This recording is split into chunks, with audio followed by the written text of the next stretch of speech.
Mapagpalang araw po sa inyong lahat. Welcome to DJ Sean Stories. Turn on your notification bell, like and subscribe para sa crime stories araw-araw. Ang student dormitory na yan sa 100th Street, Chicago ay may nakakabahala at nakakatakot na kasaysayan. July 1966, isang krimen ang nangyari sa loob ng dorm na nagpayanig sa buong syudad ng Chicago at maging sa ibang parte ng Amerika.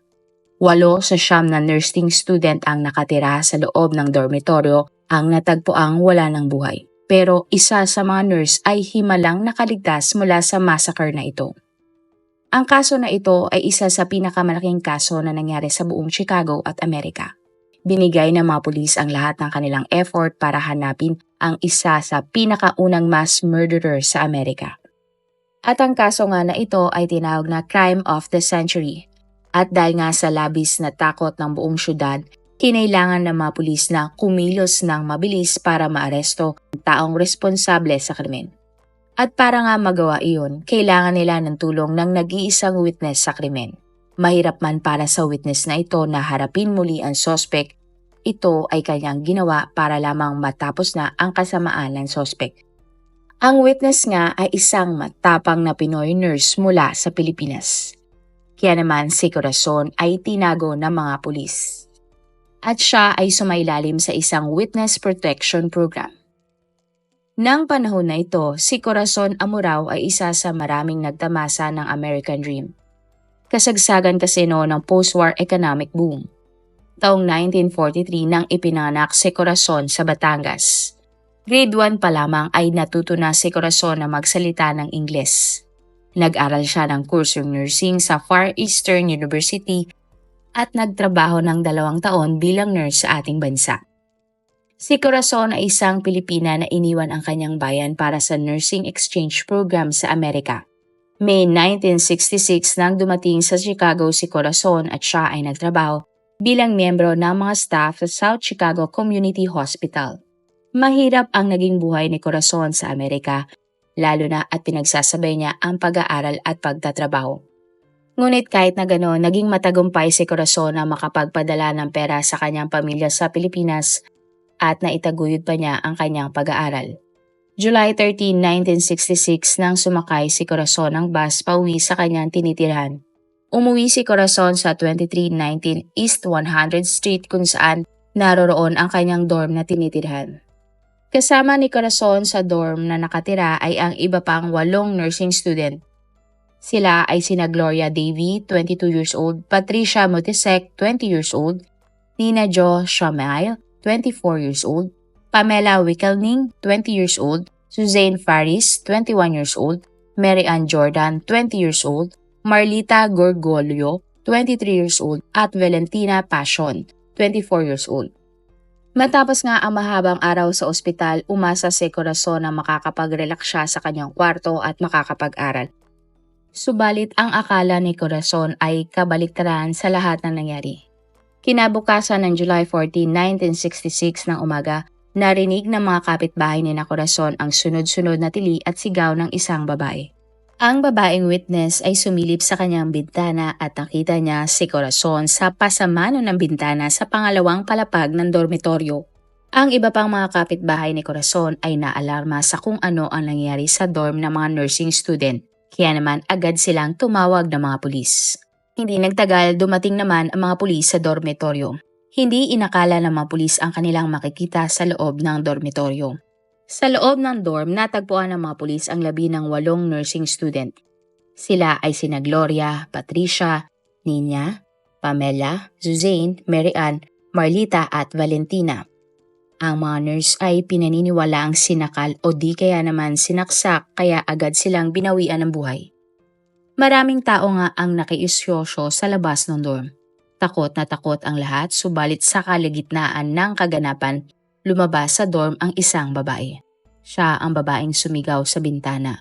Ang babae ay isa ding nurse na nakatira sa dorm at siya ay natagpuan ng mga pulis sa loob ng dorm na buhay. Ang nurse na iyon ay walang iba kundi ang Pinay nurse na si Corazon. Lahat nga ay ginawa ng mga pulis para iparamdam kay Corazon na siya ay ligtas at komportable matapos ang malagim na krimen. Dinala ng mga pulis si Corazon, ang kanyang ina at kanyang pinsan sa kabilang side ng Chicago. Tinago sila ng mga pulis para sila ay maprotektahan sapagkat si Corazon ang kaisa-isang witness sa nangyaring crime of the century. Sa isang resort na natili sina Corazon at peking pangalan ang ginamit ng mga pulis nang nag-check-in ang Pinay, ang kanyang nanay at pinsan. Nagtalaga din ang Chicago Police ng 4 na mga pulis sa labas at paligid ng kwarto ni Corazon para sila ay maprotektahan. Binabantayan sila halos 24 oras. Bukod sa yakap, trinato din ng mga pulis si Corazon na para bang sarili nilang anak habang kasama nila ang Pinay sa pinagtataguan nitong resort. Sa kabilang banda naman, halos walang tigil ang mga pulis sa investigasyon sa dorm para mabuo nila ang senaryo sa nangyaring krimen. Natagpuan ng mga pulis ang marka ng kutsilyo sa isang bintana sa ground floor at ayon sa kanila, dito umano dumaan ng suspect papasok sa dorm. Napakaraming ang fingerprint ang natagpuan sa buong dorm. At 30 sa mga ito ay mula sa suspect sa krimen. Pero dahil 1966 pa lamang noon, maimamatch lamang ang fingerprint ng suspect kung maaresto ng mga pulis ang mismong suspect. Subalit palaisipan din sa mga pulis kung sino nga ba ang suspect na pumatay sa 8 nursing student. Walang alinlangan namang tumulong si Corazon sa mga pulis at ikinuwento niya ang nangyari ng gabi na iyon. July 13, 1966 bandang 10:30 p.m., nagising si Corazon dahil may kumatok sa kanyang kwarto. Ang nasa isip ni Corazon, isa sa kanyang kapwa nurse ang kumakatok kaya agad niya binuksan ang pinto. Ngunit tumambad kay Corazon ang dulo ng baril at ang may hawak nito ay isang lalaki. Agad na umakyat ang lalaki sa apartment habang nakatutok ang baril nito kay Corazon. Maya-maya pa isa-isa nang dinala ng lalaki sa isang kwarto ang 5 pang nurse na kasama ni Corazon sa dormitoryo. Ito nga ay sina Marlita Gargulo, isang Pinay, Pamela Wilkening, Valencia Pasion, isa ding Pinay, Patricia Mutusek at si Nina Nishmale. Ayon nga sa salaysay ni Corazon, nakikipag-usap sa kanila ang lalaki na tila wala ba itong gagawing masama sa kanila. Sinabi ng lalaking suspect sa kanya at sa iba pang nurse na gusto lamang niyang kunin ang pera ng mga nurse dahil pupunta daw umano siya sa New Orleans. At tila nga nagtiwala ang mga nurse sa sinabi ng lalaki. Ang paniwalang hindi sila sasaktan ng suspect. Matapos ngang makuha ang pera ni Corazon at ng 5 pang nurse, umabot lamang ito ng $23 o 1,300 pesos sa ngayon. Pagkatapos, kinuha ng lalaki ang mga bedsheet sa bunk bed. Dito na nga unang nakita ni Corazon ang hunting knife na dala-dala ng lalaki na kanyang inilabas. Gamit ang kutsilyong ito, hinati-hati ng lalaki ang bedsheet. At gamit nga ang mga hinati-hating bedsheet, isa-isang tinalian ng lalaki ang kamay at paa ni Corazon at ng 5 pang nurse na nasa loob ng dorm. Sa isip ni Corazon ng mga oras na iyon, bakit ba hindi sila lumaban sa lalaki? 7 silang nandoon sa dormitoryo pero hindi nilang gumawa ng aksyon laban sa lalaki. Sinabi din ni Corazon na kada raw may gumagalaw sa kanila, tinututukan sila ng baril ng misteryosong lalaki kaya labis silang natakot para sa kanilang buhay. Maya-maya pa may narinig si Corazon na ingay mula sa baba ng dormitoryo kaya pinatahimik sila ng lalaki. Sabay-sabay nilang narinig ang yabag ng paa ng isang tao na umaakyat papunta sa second floor ng dormitoryo. Umaasa nga si Corazon ng mga oras na iyon baka yun na ang tsansa niya na may magliligtas sa kanila. Subalit mali ang hinala ng Pinay. Dahil ang umaakyat ng hagdanan ay ang pang-7 nurse na biktima na si Gloria Davy. Tulad nga ni Corazon at ng 5 pang nurse, tinalian ng lalaki si Gloria at dinala sa isang malaking kwarto. Nang oras nga na iyon, malinaw na para kina Corazon na hindi lamang simpleng pagnanakaw ang nangyayari sa kanila. Hindi nagtagal dumating na din sa dorm ang 2 pang nurse na sina Mary Ann Jordan at Suzanne Farris. Subalit, hindi tulad ni Corazon, sina Mary Ann at Suzanne ay dinala ng lalaki sa ibang kwarto. At sina Corazon at ang 6 pang mga nursing student ay narinig ang nakakabinging katahimikan sa kwarto kung saan sila naroroon. Hindi nila alam kung ano ang nangyayari kina Mary Ann at Suzanne sa kabilang kwarto. Hindi kasi sila naririnig na sumisigaw, nagpupumiglas, nagsasalita o ano paman. Kaya naman sa umpisa hindi inisip ni Corazon na papatayin sila ng lalaking suspect. Ngunit takot at kaba ang nangingibabaw sa kanilang mga nurse. Sunod ay narinig nga ni Corazon ang daloy ng tubig mula sa gripo. Pagkatapos ay pumasok na sa malaking kwarto ang lalaki kung nasaan ang iba pang mga nurse. Sa puntong ito, kinuha ng lalaki ang nurse na si Pamela at lumabas sa kwarto. Walang ka-idea-idea ang iba pang mga nurse sa loob ng kwarto na iniisa-isa na palang pinapaslang ang mga nurse. Kung saan lalabas ang lalaking sospek sa kwarto, bibitbitin ang isang nurse sa kabilang kwarto at dito na niya ito papatayin. Tahimik itong ginagawa ng sospek. Walang ka-idea-idea ang lahat ng nurse na natitira na kinikitil na pala ang kanilang mga buhay isa-isa. Sapagkat walang sigaw na maririnig o kahit anong ingay.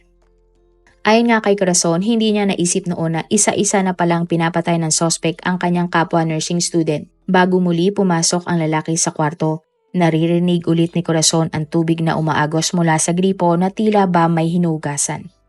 Pagpasok muli ng sospek na lalaki, inilabas naman niya ang nursing student na si Patricia at dinala sa kabilang kwarto. Nang oras na ito, isa-isa nang nagtago sina Corazon, Gloria, Marlita, Nina at Valentina sa ilalim ng kama. At makalipas lamang ang ilang pang sandali, pumasok muli ang lalaki at kinuha naman si Valentina.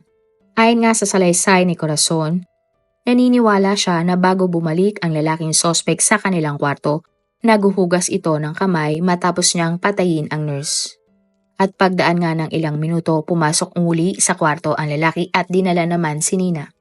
At sa sunod na pagpasok ng lalaki sa kwarto, hinila niya muli sa ilalim ng kama ang isang nurse na si Marlita at dinala nga ito palabas. Pagkatapos, muling bumalik ang lalaking sospek sa kwarto at kinuha sa ilalim ng kama ang nagtatagong si Gloria. Bago umano patayin ng lalaking sospek si Gloria, pinaniniwalaan na pinagsamantalahan niya ito. Takot na takot noon si Corazon dahil alam niyang pagbalik ng lalaki, siya na ang huli nitong papatayin. Maya-maya pa pumasok na nga ang lalaki sa kwarto. Subalit imbis na hablutin ng lalaki si Corazon mula sa ilalim ng kama, naglibot-libot ito sa kwarto at hinalughog ang bag ng mga nurse. Naghanap ang lalaki ng dagdag na pera mula sa mga bag ng biktima pero wala na siyang nakuha. Ayon kay Corazon, pakiramdam niya ay nakita siya ng lalaki pero mabuti na lamang ay tuluyan nang lumabas ang sospek sa kwarto. Hindi naman gumalaw si Corazon sa ilalim ng kama at tila ba nakikiramdam lamang sa mga susunod na mangyayari. Lumipas pa nga ang 2 oras at hindi pa din gumalaw sa ilalim ng kama ang Pinay. Hindi makapagdesisyon ang Pinay nurse kung gagalaw ba siya dahil baka makagawa siya ng ingay at pumasok muli sa kwarto ang lalaking sospek. Maya-maya pa, dahan-dahan nang kinalas ni Corazon ang bedsheet na nakatali sa kanyang kamay at paa at nanatili pa din sa ilalim ng kama. At bandang 5:30 ng umaga nang bigla na lamang may narinig na alarm. Narinig ni Corazon ang alarm ngunit hindi pa din siya gumagalaw sa ilalim ng kama. Hindi kasi sigurado si Corazon kung nasa labas ba ang sospek at inaantay lamang siyang lumabas. At bandang 6:00 nga ng umaga nang nagdesisyon na si Corazon na umalis mula sa ilalim ng kama. Gumapang palabas ang Pinay at naglakad palabas ng kwarto para makatakas. At pagbukas nga niya ng pinto, tumambad kay Corazon ang malagim na crime scene. At dito na nakumpirma ng Pinay nurse na si Corazon na ang doormates niyang sina Gloria, Mary Ann, Zane, Marlita, Pamela, Patricia, Nina at Valentina ay pinaslang ng lalaking nanloob sa kanilang dorm. Dito na na-realize ni Corazon na siya lamang pala ang tanging nakaligtas ng buhay sa madugong krimen. Hindi alam ni Corazon kung may panganib pa ba sa ground floor ng dorm kaya pinilit niyang dumaan palabas sa bintana sa kwarto ng itaas ng dorm. Pinagkasya ni Corazon ang kanyang sarili sa maliit na bintana at nang siya ay nasa pasamano na ng bubong, napakalakas niyang tumili at sumigaw para manghingi ng tulong. At dito na nga siya nakita ng witness na humihingi ng tulong sa pasamano ng bintana. Hindi makapaniwala si Corazon na patay na ang kapwa niya 8 nurse at siya lamang ang naiwang buhay. Pakiramdam ni Corazon na iligtas siya ng Panginoon kaya siya nabuhay. At para nga kay Corazon, mission niyang siguraduhin ang lalaking pumatay sa 8 nurse ay maaaresto at pagbabayaran ang ginawa niyang kasalanan. Nagawa ni Corazon na magbigay ng detalye ng itsura ng lalaking sospek sa mga pulis. Kaya naman isang sketch ng mukha ng sospek ang binuo ng mga pulis. Agad na ipinakalat ng mga pulis sa buong Chicago ang larawan ng lalaking sospek. At ang isa nga sa mahahalagang impormasyon na ibinigay ni Corazon sa mga pulis, sinabi niya na may tattoo ang suspect sa kaliwang braso. Ang tattoo ay may salitang "Born to Raise Hell". Una ngang hinanap ng mga pulis ang suspect sa kalapit na building, ang National Maritime Union Hiring Hall. Nakuha nila mula doon ang larawan ng miyembrong lalaki na may hawig sa sketch ng suspect. Agad na ipinadala kay Corazon ang nasabing larawan. Kinumpirma naman ni Corazon na ang lalaki sa larawan at ang lalaki na pumatay sa kanyang kapwa doormate ay iisa. Kaya naman nakilala na ng mga otoridad ang suspect na pumatay sa 8 nurse. At ang suspect na ito ay kinilalang si Richard Speck, 24 years old. April 1966 na dumating si Richard sa Chicago. At bago iyon, ilang taon na palang nagtatago sa batas si Richard. Sa katunayan, mayroon na siyang 41 arrest warrant sa Dallas, Texas. Mula sa criminal files ni Richard, minatch ng mga pulis ang kanyang fingerprint at ang fingerprint na natagpuan sa crime scene. At positibo ngang nag-match ang fingerprint ni Richard sa crime scene. Ibig sabihin nga lamang nito, si Richard nga ang suspect na pumasok sa dorm at pumatay sa 8 mga nurse. Naniniwala ang mga pulis na banta sa publiko si Richard dahil nga sa dami ng mga ebidensya laban sa kanya. Kaya naman, ang Chicago Police Superintendent ay inanunsyo sa publiko na si Richard Speck ang nag-iisang suspect sa pangmamassacre ng 8 nurse. Sa mga sumunod na araw, hinanap ng mga pulis si Richard mula sa mga clue na mayroon sila. Subalit sila ay bigo kahit na kung saan-saan lugar na sila nagpunta. 3 araw nga matapos ang krimen, ang lead na hinahanap ng mga pulis ay bigla na lamang lumitaw. May isang lalaki ang dinala sa ospital matapos niyang tangkain na kunin ang sarili niyang buhay. Ayon sa staff ng hotel kung saan natagpuan ng lalaki, nakarinig siya ng sunod-sunod na tunog ng bote na binabasag sa loob ng isang kwarto. At pagpasok nga nila sa kwarto, napakagulo ng loob nito at nakita nila ang dugo sa iba't ibang parte ng kwarto. Agad nilang sinugod ang lalaki sa pinakamalapit na ospital. At ayon nga sa doktor na tumingin sa lalaki, nang tingnan niya ang mukha ng lalaki, tila may hawig ito sa suspect na si Richard. At mas lalo ngang lumakas ang kutob ng doktor nang nakita niya ang tattoo sa kaliwang braso nito. Nililinis ng doktor ang dugo sa braso ng lalaki nang lumitaw sa balat nito ang letrang B. Hanggang sa ipinagpatuloy nga ng doktor ang paglilinis sa braso ng lalaki. Hanggang sa lumitaw nga mula sa balat nito ang mga salitang "born". Binilisan ng doktor na linisin ang dugo sa braso ng lalaki at lumabas na nga ang mga salitang "born to rise hell". Ang kaparehong tattoo na sinasabing meron ang suspect na si Richard Speck. Ang lalaki ngang pumatay sa 8 nurse. Agad na ni-report ng doktor sa mga pulis ang tungkol sa kanyang pasyente. At ang lalaki nga ay inilipat mula sa Cook County papunta sa prison hospital. Mabilis naman kumalat sa buong Chicago ang balita na nahuli na ang wanted na si Richard. Subalit kailangan pa din ng mga pulis ng positive identification sa pamamagitan ng fingerprint. Kailangan kasi na ang fingerprint na kukunin ng mga pulis matapos siyang maaresto ay magtutugma mismo sa fingerprint na na-recover sa dorm ng mga biktima. At aabutin pa nga ng ilang linggo o buwan ang gagawing pagmamatch sa fingerprint ni Richard. Lalo na at hindi pa ganoon ka-advance ang teknolohiya ng taon na ito. Hiningi naman ng mga pulis ang tulong ng witness at survivor na si Corazon para positibong kilalanin si Richard bilang suspect. Ibig sabihin lamang noon, haharapin mag-isa muli ni Corazon ang lalaking muntik na siyang patayin. Hindi naman nag-atubili ang Pinay nurse sa ipinapagawa ng mga pulis. Pumunta siya sa ospital na nakasuot ng nurse na uniform. Naka-standby naman sa ospital ang kanyang protection detail.